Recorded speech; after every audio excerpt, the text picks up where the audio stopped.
So yes, this analysis focuses on commercial Idecabtagene vicleucel.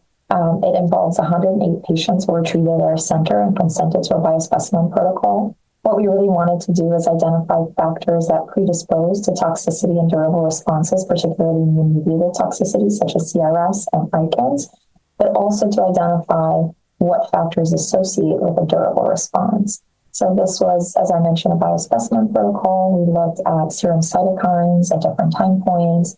We looked at peak CAR-T expansion and saw how that associated with toxicity and efficacy, as well as we did bone marrow biopsies, pre-lymphodepletion or pre-CAR-T cell therapy to immune phenotype, different immune subsets, T cells, myeloid cells, and natural killer cells.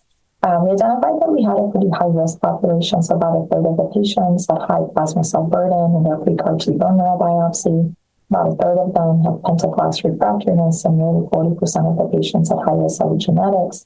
We essentially identified that what predisposed patients to getting grade 2 or more cytokine release syndrome was receiving a higher median CAR-T cell dose, and then in terms of patients who had a higher risk for neurologic toxicity or any grade 5 ICANS, those patients had more advanced disease, they had a higher plasma cell burden, triple-class refractoriness, and a higher baseline inflammatory state measured by clinical laboratory markers such as ferritin and C-reactive protein.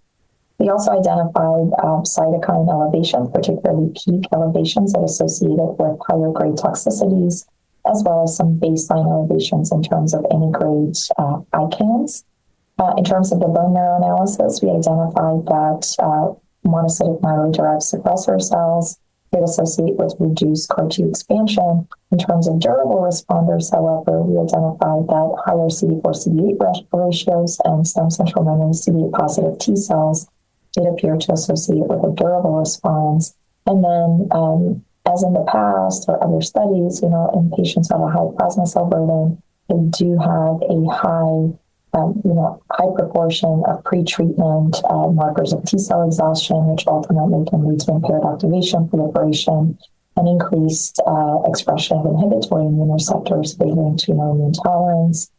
So I think really in summary, we were able to identify some associations with some of these markers like tumor burden, baseline inflammation, cytokines, which are associated with peak expansion, ultimately durable response, and then immune subsets that also associated with CAR expansion and response durability.